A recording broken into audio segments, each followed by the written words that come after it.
The station was bigger than anything Jiwoo had ever seen. He stood at the observation window of the human shuttle, watching the massive structure grow larger as they approached. Beside him, Hana adjusted her formal ambassador robes for the third time in 10 minutes. "Nervous?" Jiwoo asked. Hana smiled, though her hands trembled slightly. "We're about to meet representatives from 100 different alien species. Of course I'm nervous." The year was 2287, and humanity had finally developed faster than light travel. After decades of looking at the stars and wondering if they were alone, humans had their answer. The galaxy was full of life. Thousands of intelligent species lived among the stars, and they all belonged to something called the Galactic Council. Earth had applied for membership 6 months ago. Today they would receive the Council's decision. The shuttle docked with a soft thump. Jiwoo picked up his captain's hat and followed Hana through the airlock. The corridor beyond was enormous, built to accommodate species of all shapes and sizes. Some of the aliens walking past were small, no bigger than children. Others towered 3 meters tall, their footsteps shaking the floor. A thin, blue-skinned alien approached them. It had 4 arms and large dark eyes. "Ambassador Lee? Captain Park? Please follow me. The council is ready for you." They walked through corridors filled with strange sights. Aliens with scales, aliens with fur, aliens that seemed to be made of crystal. Jiwoo tried not to stare, but it was difficult. Every species was so different from humans, so unique. The council chamber was a massive circular room. Seats rose in tiers around a central platform, and nearly every seat was filled. Hundreds of aliens watched as Jiwoo and Hana walked to the platform. The air buzzed with translated voices. Words turned into sounds humans could understand by advanced technology. "Humans of Earth," a voice boomed through the chamber. Jiwoo looked up to see a creature that resembled a tree, with bark-like skin and leaves growing from its head. "The council has reviewed your application. We have studied your history, your culture, and your capabilities." Hana stepped forward. "Thank you, honored council. Earth is eager to join the galactic community. We hope to share our knowledge and learn from yours. We want to trade, to exchange art and culture, to explore the stars together." Murmurs filled the chamber. The tree-like alien raised one branch-like arm for silence. "Your application is accepted. However, based on our analysis, humanity has been classified as a combatant race." Jiwoo blinked. "I'm sorry, what?" Another voice spoke up. This one came from a massive creature covered in dark scales and sharp spines. It looked like a mix between a lizard and a bear, with claws that could tear through steel. "I am Throck, leader of the Vrex Dominion. The Council categorizes all species based on their primary function in galactic society. You humans are clearly warriors." "Warriors?" Hana shook her head. "We came here seeking peace." "Your history says otherwise," Throck growled. The screens around the chamber lit up, showing images from Earth's past. "Wars, battles, weapons of terrible power.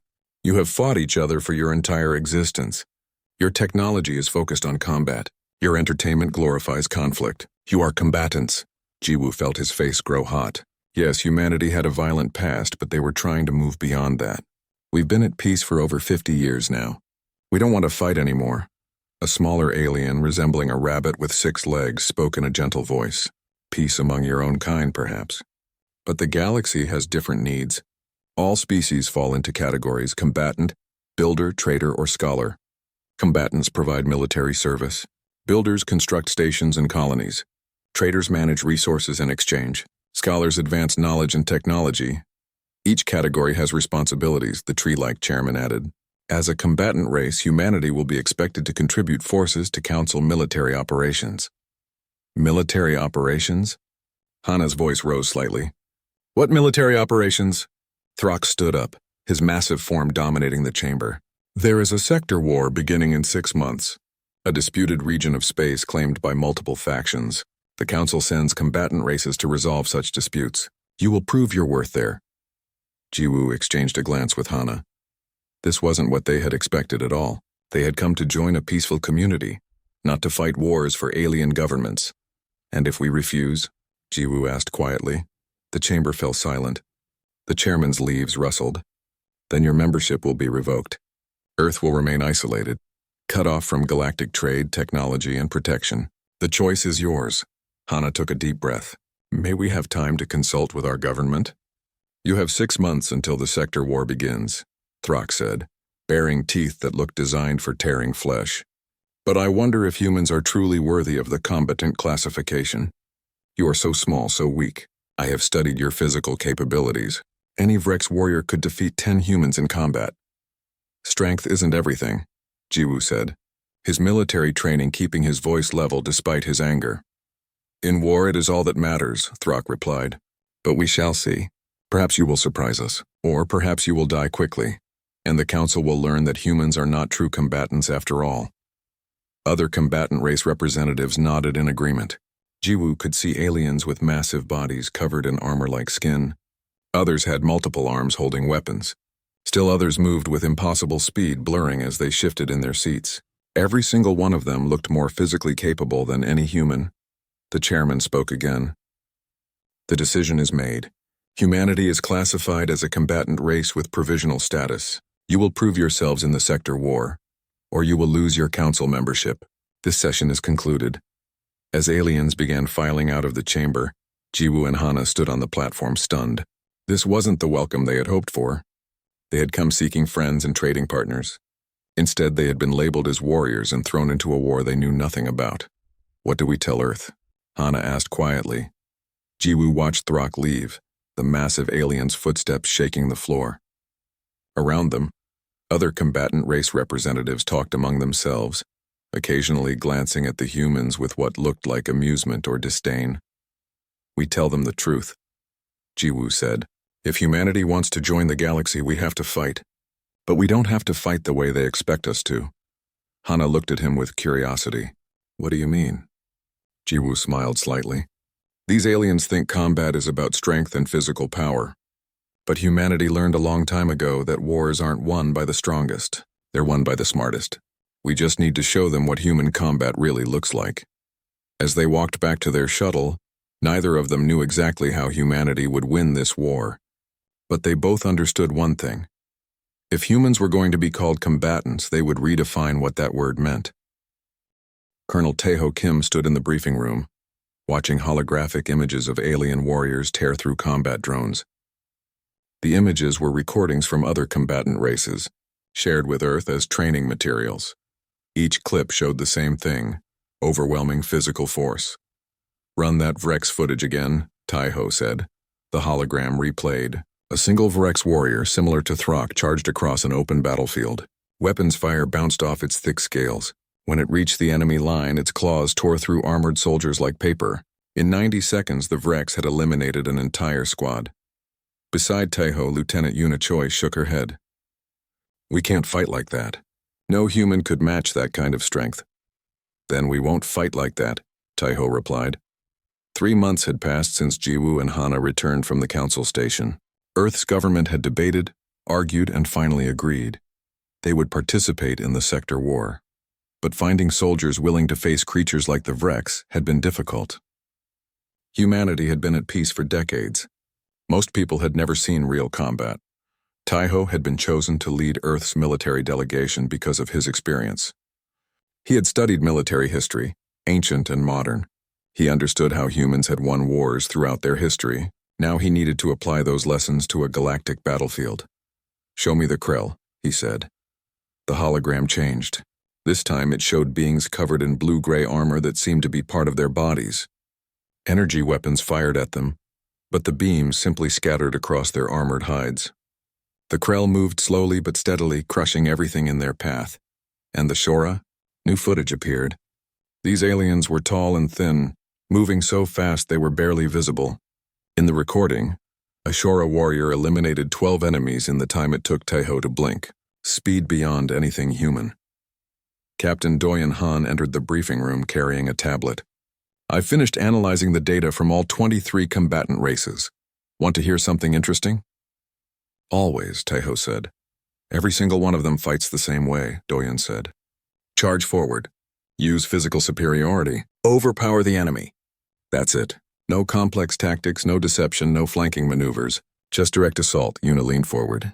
That seems strange. Why wouldn't they use tactics? Because they don't need to, Doyen explained. When you're strong enough to tear through walls or tough enough to ignore weapons fire, or fast enough to dodge bullets, why would you learn tactics? Physical power has always been enough for them. Taeho felt something click in his mind. They've never needed to be smart about warfare. Exactly, Doyen said. The Galactic Council has a concept of honor in combat. They fight face to face, warrior to warrior. Things like ambushes or sneak attacks are considered cowardly. They even have rules about it in their combat doctrine. Rules, Taiho repeated, a smile forming. They follow rules in war, Yuna understood immediately. Her specialty was psychological warfare, understanding how enemies think and how to exploit their expectations. Humans don't follow those rules. We never have. Because we couldn't, Taiho said. Throughout human history, we've rarely been the strongest or the fastest. So we learned to be clever. We learned to trick our enemies, to attack from unexpected directions, to win without fighting when possible. The door opened, and Soranam entered, carrying coffee for everyone. She worked in communications, but Taiho had brought her onto his strategy team because she thought differently than most military personnel. Did I miss something important? We're figuring out how to win a war we shouldn't be able to win, Yuna said. Over the next few weeks, Taiho's team worked constantly. They studied every piece of information they could find about the other combatant races. They learned about their cultures, their values, their fighting styles. Most importantly, they learned about their blind spots.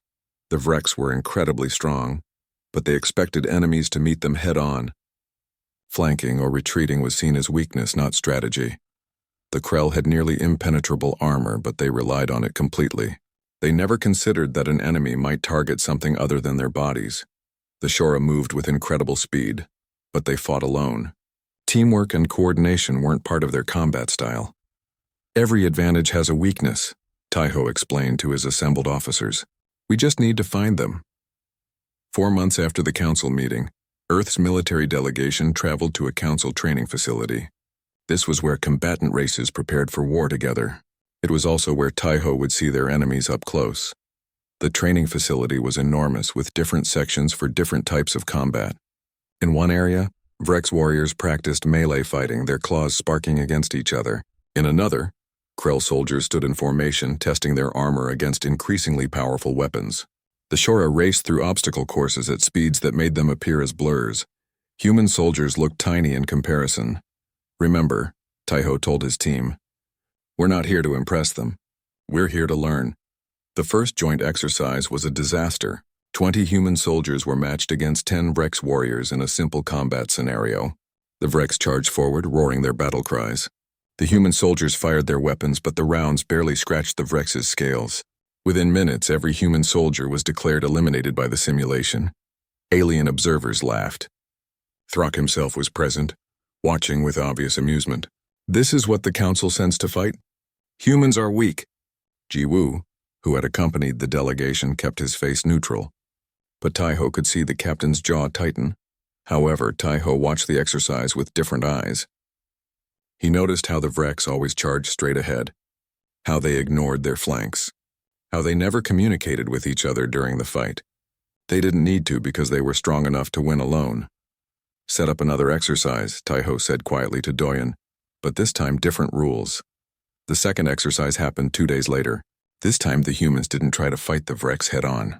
Instead, they scattered, firing from cover and retreating constantly. They targeted the Vrex's eyes, the one vulnerable spot. They laid traps and used the terrain to their advantage. The Vrex still won, but it took them 3 times as long. And for the first time, the aliens weren't laughing. Throck approached Taiho after the exercise. You run from combat. This is cowardice. This is survival, Taiho replied calmly. When you fight someone stronger, you don't meet them head-on. You find another way. There is no honor in such tactics, Throck growled. Is there honor in losing? Taiho asked. That evening, Taiho's team gathered in their quarters.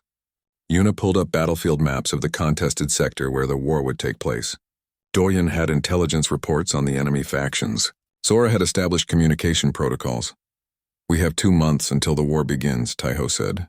We can't beat them with strength, so we beat them with intelligence. The galaxy is about to learn that humans are combatants, just not the kind they expect, Yuna smiled.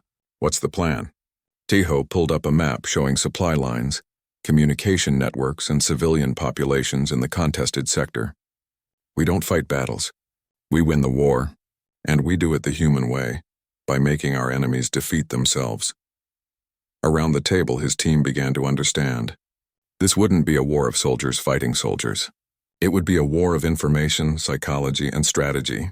The other combatant races would charge forward with strength. Humanity would move in the shadows with intelligence. The galaxy had never seen warfare like this before. And that, Taiho thought with satisfaction, was exactly what would give humanity its victory. The contested sector was a region of space containing 3 habitable planets and several resource-rich asteroid fields. 4 different factions claimed ownership. The Galactic Council had declared that combatant races would resolve the dispute through military action. The faction that controlled the most territory after 6 months would win. Admiral Junho Bayek stood on the bridge of Earth's flagship, watching the other fleets arrive. The Vrex brought massive warships bristling with weapons. The Krell deployed heavy cruisers with impenetrable armor. The Shora had fast attack ships that moved like lightning. 12 different combatant races had sent forces, each one impressive in its own way. Earth's contribution looked pathetic in comparison. 6 small cruisers and 24 support ships. No massive weapons, no thick armor, no incredible speed. Human ships looked like toys next to the alien vessels. "They're already underestimating us," Junho said to his first officer. "Good." The war began with a massive fleet battle. The Vrex charged straight at enemy positions, their ships' heavy weapons firing constantly. The Krell formed defensive walls protecting their allies while slowly advancing. The Shora darted between enemies, striking fast and disappearing.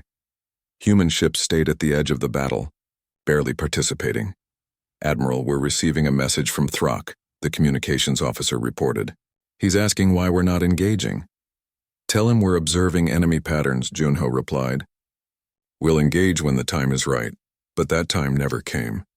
While other combatant races fought for control of the main planets, human ships slipped away to the edges of the sector. They didn't attack anyone. They didn't claim any territory. They just watched and waited. Lieutenant Hyun Song led a small team on a different kind of mission. While alien warriors fought battles, Hyun's team infiltrated communication networks. They didn't destroy anything. They just listened, learning enemy codes, understanding command structures, mapping out supply lines. "We have access to the Vrex command channel," one of Hyun's technicians reported. "They're not even encrypting their transmissions. They think no one would dare spy on them." "Record everything," Hyun said. "I want to know where every Vrex ship is going before their captains do." 2 weeks into the war, strange things began happening. A Vrex supply convoy heading to the front lines received incorrect coordinates. They ended up in an empty sector, wasting fuel and time. When they finally reached their destination, their troops had run out of supplies. The Krell, known for their coordination, suddenly found their communications jammed during a crucial battle. Unable to coordinate with each other, their defensive formation collapsed. They still won the battle through sheer toughness, but they took heavy losses. The Shora fleet received intelligence that a major enemy base was lightly defended. They attacked with their full force only to find the base had been abandoned days earlier. While they investigated the empty base, their own territory was left vulnerable. No one suspected the humans. After all, human ships were barely participating in actual combat. How could they be responsible for these problems? Sora Nam worked from a small communications ship, broadcasting messages into the contested sector. But these weren't military transmissions. She was contacting civilian populations on the disputed planets. "People of Kavar 3, her translated message said. "The war brings nothing but destruction to your homes. The Vrex promise strength, but their battles destroy your cities. The Krell promise protection, but their forces demand your resources. Why should you suffer for their ambitions?" The messages were simple but effective. Civilian populations began protesting the military presence. They demanded their governments negotiate peace. Some even refused to provide supplies to the occupying forces. This concept was completely alien to the combatant races. They had never considered that civilians might have opinions about warfare. War was for warriors. Civilians simply obeyed. But human history had taught a different lesson. Wars couldn't be won if the population didn't support them. 1 month into the war, Taiho implemented the next phase of his plan. Human intelligence teams had mapped every faction's supply routes, communication systems, and command structures. Now they would use that information. A Vrex battle group received orders to attack a strategic asteroid field. The orders came through proper channels, used correct codes, and seemed completely legitimate. The Vrex fleet jumped to the location, ready for battle. They found a Krell defense force waiting for them. The Krell had received intelligence that the Vrex were planning an unprovoked attack. Both sides believed they were defending themselves. Both sides blamed the other for aggression. The battle was fierce and costly. Neither side won, but both sides lost ships and soldiers. Human intelligence teams had sent the false orders. They had provided the fake intelligence. Two enemy factions had just weakened each other, and neither suspected humanity's involvement. "This is brilliant," Doyun said, watching the battle reports. "We're making them fight each other." "It's not honorable," Yuna pointed out. "By their standards, anyway." "War isn't about honor," Taiho replied. "It's about achieving objectives. Our objective is to win this sector without losing human lives. We're doing exactly that." The Galactic Council observers began to notice something strange. Human forces had barely fought any battles, yet they were steadily gaining territory. Every time major factions fought each other, humans would slip in afterward and claim the emptied space. They established bases in undefended areas, secured resource sites that others had abandoned, and made alliances with civilian populations. Throck demanded an investigation. "The humans are cheating somehow. They violate the spirit of combat." But Council observers found no rule violations. Humans weren't attacking civilians. They weren't using forbidden weapons. They were simply avoiding direct combat while still achieving military objectives. "This is not how war is fought," Throck roared during a Council transmission. Ji Woo, now serving as humanity's military liaison to the Council, replied calmly. "You defined us as combatants. You never specified how we had to combat. Hyun Song's intelligence team discovered something valuable. The Vrex and the Krell were planning a temporary alliance to crush the human presence in the sector. Both factions had been humiliated by humanity's tactics and wanted revenge. They're sending everything they have," Hyun reported. 40 warships all converging on our main base. "We can't fight that many." "Then we won't fight them," Junho said. He ordered all human ships to evacuate the base immediately. When the Vrex-Krell Alliance fleet arrived, they found the base empty. Every human had left, taking all valuable equipment with them. The alien forces were furious. They had gathered their strength for a decisive battle, but there was no battle to fight. They had won an empty base that cost more resources to occupy than it was worth. Meanwhile, human forces had relocated to 3 different locations, spreading their presence across the sector. The enemy would need to split their forces to attack all 3 positions. But splitting forces meant each group would be weaker. "Let them chase us," Junho told his captains. "Every time they gather for an attack, we'll be somewhere else. We'll exhaust them without fighting them." By the 3rd month of the war, other combatant races were becoming frustrated. They had won dozens of battles, but somehow humans controlled more territory. They had destroyed human bases, but new ones kept appearing. They had superior strength, yet humans kept slipping through their fingers. More importantly, civilian populations were turning against traditional combatant races. Human forces brought supplies to war-torn planets. They protected civilians instead of recruiting them. Sora's broadcast continued, spreading the message that war didn't have to be destructive. Throck watched his forces chase human ships across the sector, never quite catching them. His warriors were exhausted, his supply lines were stretched thin, and his allies were questioning his leadership. Meanwhile, humans seemed to be everywhere and nowhere at once, like ghosts that couldn't be pinned down. In the council chambers, observers began to discuss what they were witnessing. A builder race representative said, "The humans are winning without fighting." "I didn't know this was possible." "It shouldn't be possible," a scholar race observer replied. "But they're proving that intelligence can defeat strength. This changes everything we know about warfare." As the 3rd month ended, humanity controlled 30% of the contested sector. They had lost only 2 ships and 0 soldiers to direct combat. Their enemies had lost dozens of ships and thousands of warriors fighting each other or chasing phantoms. The galaxy was learning a new lesson. The strongest combatant wasn't always the one with the biggest weapons or the toughest armor. Sometimes, the strongest combatant was the one who understood that winning the war was more important than winning battles. The emergency council session was unlike anything Hana had seen before. The chamber was filled with angry voices, all demanding answers about humanity's conduct in the sector war. Combatant race representatives shouted accusations, while builder and scholar races watched with fascination. "Dishonor!" Throck's voice boomed above the others. "The humans fight without honor. They hide like cowards. They deceive and manipulate. This is not true combat. Hana stood at the central platform, calm despite the chaos around her. She had prepared for this moment. Beside her, Jiwoo stood in his military uniform, equally composed. The council chairman raised a branch-like arm, calling for silence. Ambassador Lee, you will answer the charges. Multiple combatant races accuse humanity of violating the principles of warfare. What principles? Hana asked clearly.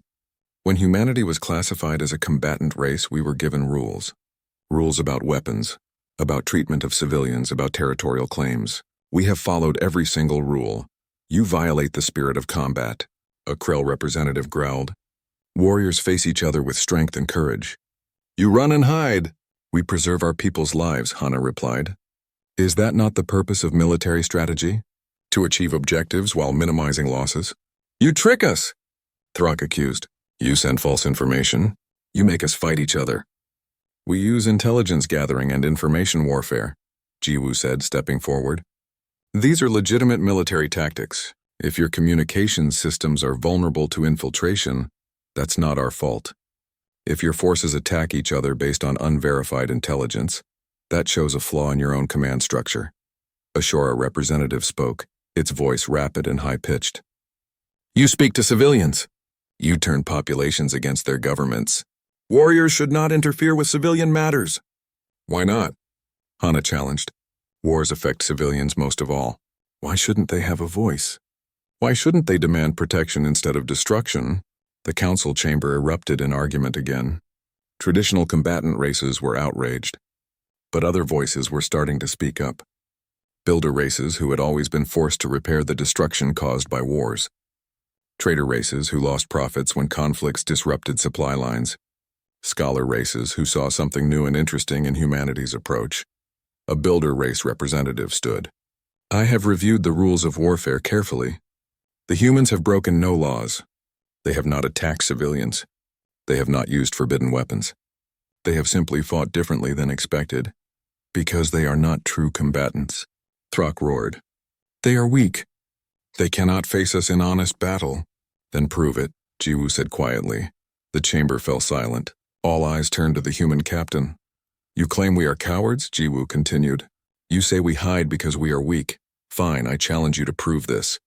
But not with a physical fight. That proves nothing except who has stronger muscles. Instead, I challenge you to a strategic wargame simulation. Thrak's eyes narrowed. What is this? A test of military command, Jiwoo explained. You and I will each control simulated forces. Equal numbers, equal capabilities. The simulation will show who is the better combatant, the one with strength or the one with strategy. Murmurs filled the chamber.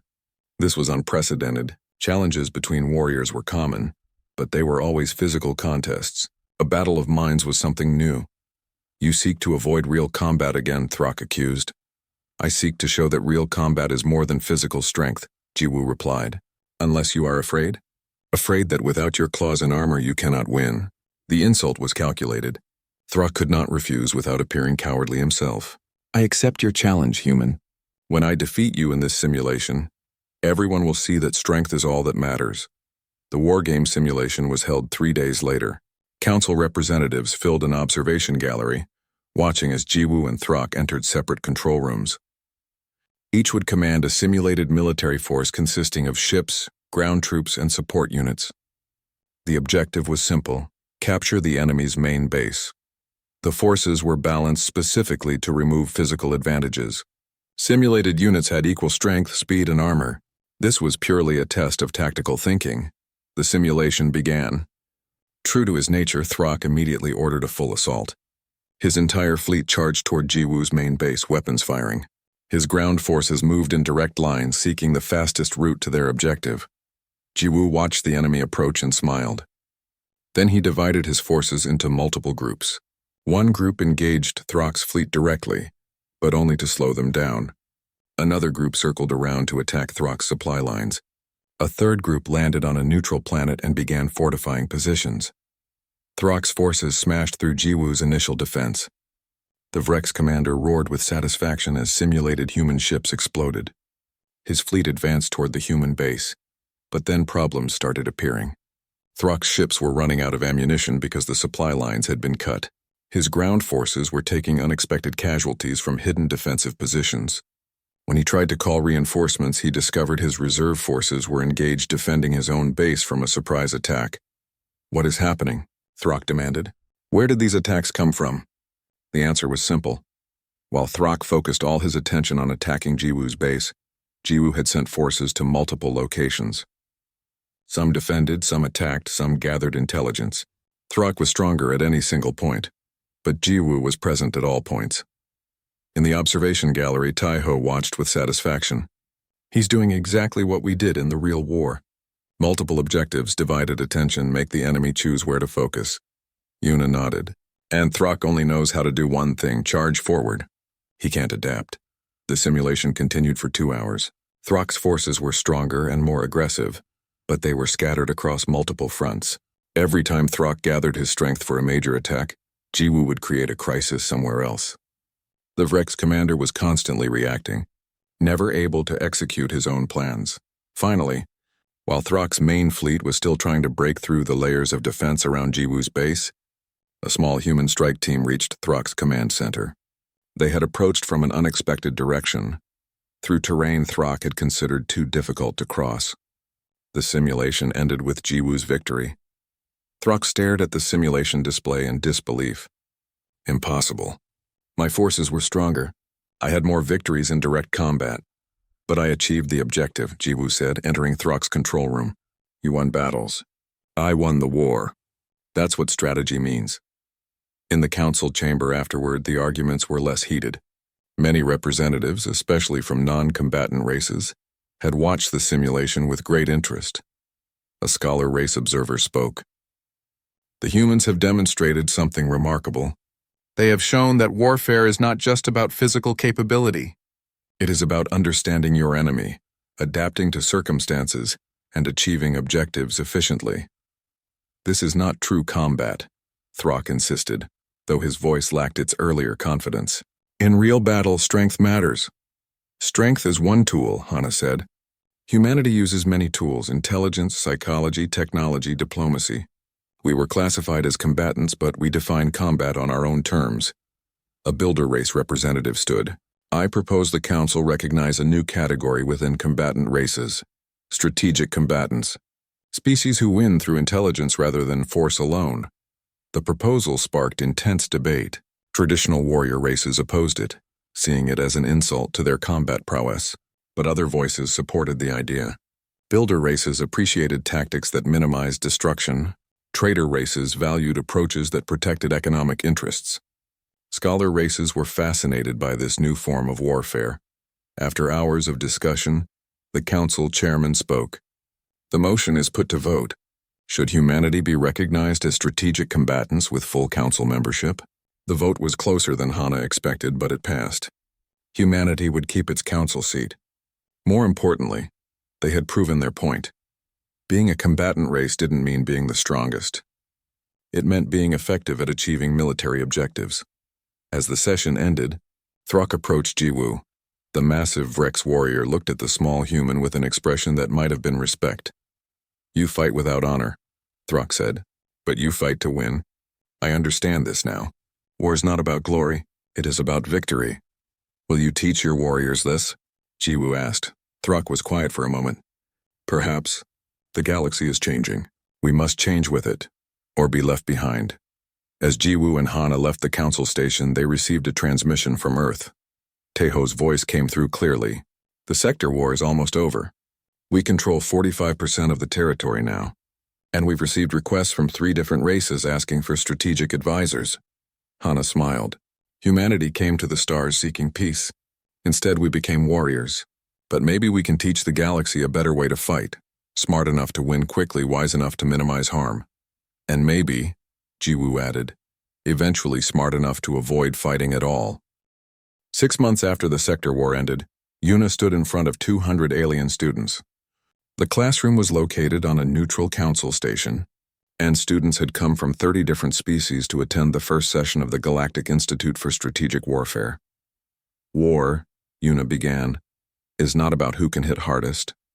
It is about achieving your objectives while preserving your resources. Today we will discuss the difference between winning battles and winning wars. In the front row, a young Vrex warrior raised a clawed hand. But if we are strong enough to destroy all enemies, why do we need strategy? Because strength alone is expensive, Yuna replied. In the Sector War, the Vrex fleet destroyed more enemy ships than any other race. But you also lost more ships than anyone else. Humanity destroyed the fewest enemy ships, yet we controlled the most territory when the war ended. Which outcome was better? The Vrex student had no answer. The Sector War had officially ended 3 months ago. Humanity controlled 45% of the disputed territory, far more than any other faction. They had lost only 5 ships and 12 soldiers total. Other combatant races had lost hundreds of ships and thousands of warriors. More importantly, civilian populations in the contested sector had voted to align with human-controlled regions. They preferred the faction that protected them over the factions that saw them as obstacles or resources. The Galactic Council had been forced to recognize a new reality. Warfare was changing. Doyen worked as a strategic consultant now, traveling between different alien governments. His current assignment was helping the Krell redesign their military doctrine. Your defensive formations are excellent, Doyen told the Krell command staff. But you focus too much on strength and not enough on flexibility. What happens when your enemy doesn't attack where you expect? We adapt our formation, a Krell officer replied. How long does that take? Doyen asked. Approximately 3 hours for full repositioning. And if the enemy moves again in 2 hours? Silence. The Krell had never considered fighting an enemy that moved faster than they could adapt. Their armor made them nearly invincible in direct combat. But humanity had shown that direct combat wasn't the only way to fight. I'm not saying abandon your strengths, Doyen explained. Your armor is incredible, but combine it with faster communication, better intelligence gathering and backup plans.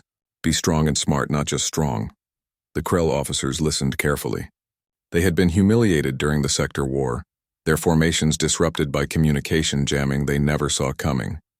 Pride alone wouldn't win future conflicts. They needed to learn from species who thought differently. Across the galaxy, similar conversations were happening. The Shora were learning about teamwork and coordination. Traditional warrior races were establishing intelligence divisions. Even the proud Vrex were reluctantly studying human military history. Admiral Junho had been promoted to fleet commander of Earth's expanding space force. He stood on the bridge of humanity's newest ship, watching construction of a diplomatic station near the contested sector. Strange, his first officer commented. A year ago we were fighting a war here. Now we're building a peace station. That was always the goal, Junho replied. We didn't fight to conquer. We fought to prove we belonged. Now we build to show what humanity can contribute beyond warfare. The station would serve as a neutral meeting place for all factions that had fought in the war. Human mediators would help resolve disputes before they escalated to violence. Builder races were already excited about the project, seeing it as a template for reducing future conflicts. Sora continued her communication work, but now she trained others in what humans called soft power. She taught alien diplomats how to talk to civilian populations, how to build support through actions rather than force, how to win hearts and minds instead of just territory. Most species see civilians as separate from warfare, Sora explained to her students. But humans learned long ago that wars are ultimately fought for people, not just land. If the people don't support you, your victory means nothing. This concept was revolutionary for many combatant races. They had always viewed war as something warriors did while civilians watched. The idea that civilian opinion mattered in military outcomes was completely foreign. Taiho had retired from active military service and now served as Dean of Strategic Studies at the Galactic Institute. He spent his days writing textbooks on human military theory, teaching advanced courses on intelligence warfare, and consulting with governments across the galaxy. One evening, Thruk visited him at his office on the council station. I never thought I would say this to a human, Thruk began, but I was wrong about your species. Taiho smiled. That's generous of you. The Vrex have studied your tactics, Thruk continued. We have learned about what you call asymmetric warfare, fighting smart when you cannot fight strong. It is effective. Our military academies now teach these methods alongside traditional combat training. I'm glad we could share our knowledge, Taiho said. Thruk was quiet for a moment. I believed strength was all that mattered, that the strongest warrior would always win. But you showed me something different. You showed me that the warrior who thinks clearest wins, the one who understands not just how to fight, but why to fight and when not to fight. That's exactly right, Tejo agreed. Humans had to learn that lesson because we were never the strongest. But it's a lesson everyone can benefit from. After Throck left, Tejo looked out at the stars. Humanity had come so far in just 1 year. They had gone from being rejected and mocked to being respected teachers. Other species now asked for human advisors, human trainers, human consultants. But more importantly, warfare itself was changing. Conflicts were being resolved faster with fewer casualties. Diplomacy was being tried before military action. Civilian protection was becoming a priority rather than an afterthought. Jiwoo had been promoted to admiral and now commanded humanity's military education program. He traveled across the galaxy, visiting military academies on dozens of worlds. His message was always the same. The strongest weapon isn't a gun or a claw or thick armor. It's the mind. During a visit to a Shora military academy, a young officer asked him a question. Admiral, do you think all wars can be won through strategy alone? Without fighting? Jiwoo thought carefully before answering. No, sometimes fighting is necessary. Sometimes you must defend yourself or others. But strategy helps you win those fights quickly and efficiently. And sometimes, strategy helps you avoid the fight entirely by achieving your goals through other means. That's the real victory. Accomplishing your objectives without unnecessary death. The Academy's commander, a Shora elder, nodded thoughtfully. You humans are indeed combatants. But you are a different kind. You fight to end fighting. You win wars to prevent more wars. That's our goal, Jiwoo agreed. Humanity spent thousands of years fighting each other. We learned hard lessons about the cost of war. Now we share those lessons so others don't have to learn them the painful way. Back on Earth, Hana gave a speech to the United Assembly. The chamber was filled with representatives from all human nations, as well as alien observers from the Galactic Council. When we first reached the stars, Hana said, we hoped to be explorers and traders. Instead, we were labeled as warriors. We were forced to fight a war we didn't want, using methods we had tried to leave behind. But perhaps this was necessary. Perhaps the galaxy needed to see a different kind of strength. She paused, looking at the alien observers. Humanity is a combatant race. We accept that classification now. But we define it on our own terms. We fight when we must, but we fight smart. We win when we can, but we win with minimal cost. And most importantly, we remember that the purpose of war is peace. The assembly applauded. The alien observers recorded her words, knowing they would be studied by governments across the galaxy. That evening, Jiwoo met with his old team one last time before they all departed for different assignments.